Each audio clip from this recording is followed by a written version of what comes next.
SSC GD का written exam clear, physical exam clear और medical exam में problem. आखिर ऐसा क्या होता है मेडिकल एग्ज़ाम में जो बच्चों को इतना सारा प्रॉब्लम होता है, दोनों एग्ज़ाम निकालने के बाद भी वो आउट हो जाते हैं ये पूरे सिनेरियो से। आज मैं आपको एसएससी जीडी मेडिकल का वो सबसे 5 डेंजरस मेडिकल पॉइंट बताऊंगा जिसमें 90% एस्पिरेंट्स मेडिकल से बाहर हो जाते हैं और उनका यूनिफॉर्म पहनने का सपना टूट जाता है, उनके माँ बाप का सपना टूट जाता है। इसमें सबसे पहले बात करेंगे आई, आँख का, दूसरा टीथ, दांत का, तीसरा फ्लैट फुट जो होता है उसका, चौथा नोकनी का।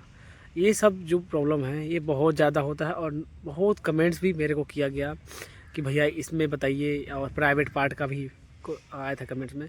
तो उन सभी टॉपिक्स को आज हम क्लियर करेंगे और आज क्लियर कर देंगे कि मेडिकल कैसे होता है, किस भाई को मेडिकल में कैसे पास करना है, अगर प्रॉब्लम है तब भी पास कैसे करना है और प्रॉब्लम नहीं है तो क्या करना है। वीडियो को लास्ट तक देखिए भाई लोग, क्योंकि ये 5-10 मिनट का वीडियो आपकी पूरे लाइफ को सेट कर सकता है, आपका फ्यूचर सेट कर सकता है। तो 1 मिनट भी या 1 सेकेंड भी इसकी मत कीजिएगा। नमस्कार दोस्तों, मेरा नाम है विवेक और आप देख रहे हैं यूट्यूब चैनल विवेक एसएसपी।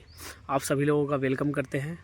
और आप अगर एसएससी जीडी से सीआईएसएफ, एसएसबी, आईटीबीपी, सीआईएसएफ किसी भी फोर्सेस में जाना चाहते हैं तो आप मेरे चैनल पे विजिट कर सकते हैं। मैं लगातार आप सबको मोटिवेट कर रहा हूँ और हर एक वो पॉइंट्स, हर एक वो जो आपको प्रॉब्लम हो रहा है उसका सलूशन देते रहता हूँ, बताते रहता हूँ कि कौन से फोर्स में कैसा होता है, अगर आप जॉब करते हैं तो आपका लाइफ कैसे बदल जाता है, इन सभी के ऊपर। तो भाई लोग ये वीडियो बहुत ज़्यादा इंपॉर्टेंट होने वाली है क्योंकि ये आपका फ्यूचर का सवाल है और ये जो मैं वीडियो बनाऊँगा ये सब आपका फ्यूचर पे बहुत काम आएगा। तो सबसे पहले बात करते हैं आँख का भाई लोग। तो बहुत कमेंट्स आया था कि जब हम चश्मा लगा रहे हैं तो हमारा क्या मेडिकल फिट हो जाऊंगा कि नहीं, या फिर लेजिक सर्जरी करवाया हूँ तो क्या मैं फिट होऊंगा कि नहीं। तो भाई लोग सबसे पहले हम बात करते हैं आँखों का। सबसे पहले अगर आपका आँख 6/6 है तो कोई दिक्कत वाली बात नहीं है, नॉर्मल, क्योंकि 6/6 है तो फिर चश्मा वश्मा लगाने का तो बात ही नहीं आता, तो वो फिट हो जाते हैं। और जो जिनका 6/6 नहीं होता वो कैसे फिट होंगे।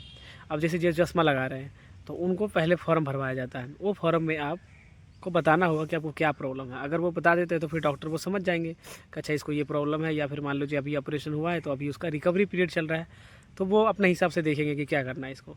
लेकिन जो छुपाते हैं ना फिर उसको अनफिट कर देते हैं। अब बात करते हैं चेक क्या क्या होता है। तो सबसे पहले होगा डिस्टेंस विजन चेक। थोड़ा सा डिस्टेंस पे एक आँख बंद करके, फिर ये आँख बंद करके बारी बारी से पढ़वाएंगे आपको।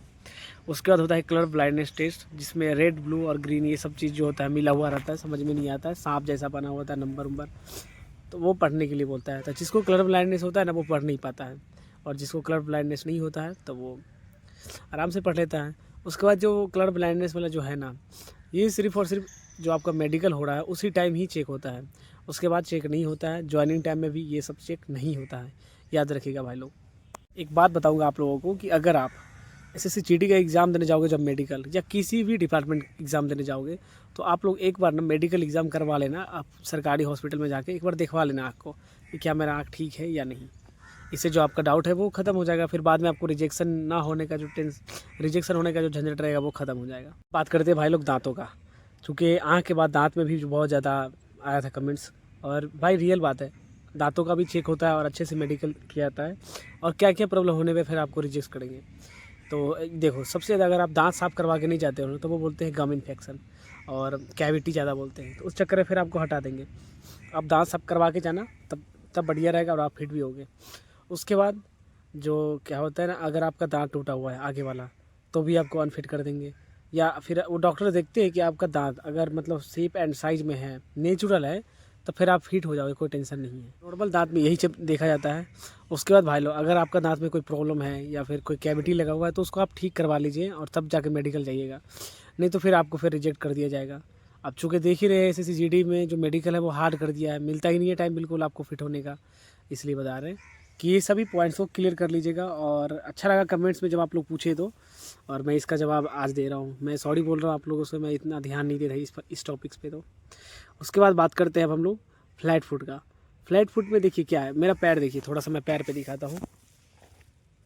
ये पैर का ये वाला भाग है ना, ये ज़मीन में नहीं लगा हुआ है, लेकिन जो भाई लोगों का ये जो ज़मीन में लगा हुआ रहता है ना, पूरा जो फ्लैट मतलब एकदम चिपका हुआ रहता है धरती से, तो उसको बोलते हैं फ्लैट फुट। तो फिर उसको भी मेडिकल में अनफिट कर दिया जाता है। भाई लोग, अगर आपको नोकनी हो चुका है, नोकनी हुआ है तो भी आपको अनफिट कर दिएगा। अच्छा, नोकनी कैसे चेक करना है? तो नोकनी चेक करने के लिए आप दोनों पैर को मिलाइएगा, ठीक है। दोनों पैर के अंगूठा दोनों मिलना होना चाहिए, सीधा खड़ा होके। फिर अगर आपका घुटना सट रहा है तो फिर नोकनी है।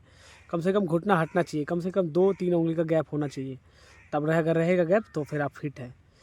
तो यही है नोकनी का। अगर जिन भाई लोगों को नोकनी है तो फिर आप लोगों को मैं एक सजेशन देता हूँ कि आप जब रात को सोते हैं तो बीच में पिल्लो लगा लीजिए, दोनों घुटनों के बीच में पिल्लो को फोल्ड करके, और फिर आप सोइए तो आप ठीक हो जाएंगे, जल्दी हो जाएगा।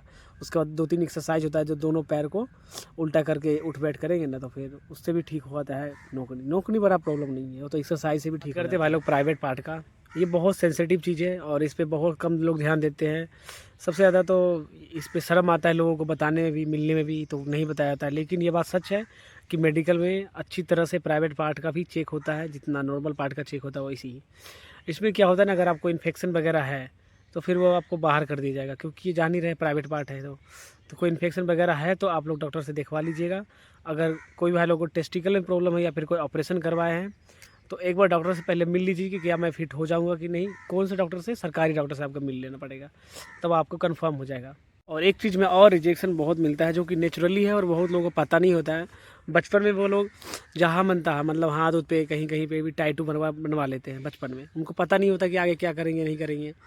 तो उस जो कंडीशन होता है उसमें भी बहुत लोगों को अनफिट कर दिया जाता है। शायद किसी किसी को फिट कर दिया जाता है कब, जब जैसे कि कोई टैटू बनवाए हैं तो अगर वो वैलिड जगह पे है जहाँ पे चल सकता है वहाँ पे तो ठीक है, नहीं तो फिर आपको फिर रिजेक्ट ही करना पड़ेगा, वो कर देंगे खुद ही।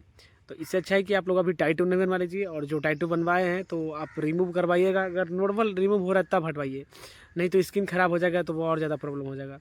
तो एक बार डॉक्टर से अगर आप हटवाएंगे तो वो भी देख लेना है कि कितना शार्प और कितना बढ़िया क्लियरिटी के साथ हटा रहा है, और ज़्यादा प्रॉब्लम नहीं होना चाहिए स्किन में। नहीं तो आप पता चले कि आप गए और रिमूव करवाने इस प्रॉब्लम के लिए और दूसरा प्रॉब्लम उत्पन्न हो गया, तो ऐसा नहीं करना है भाई लोग। मैं एक चीज़ बता देता हूँ आप लोगों को कि एसएससी जीडी का रिटेन और फिजिकल तो आप लोग मेहनत से निकाल लेते हैं, लेकिन जो मेडिकल एग्ज़ाम है ना वो अवेयरनेस से ही निकलता है, क्योंकि जब आपको पता होगा तभी आप उस चीज़ की तैयारी करेंगे।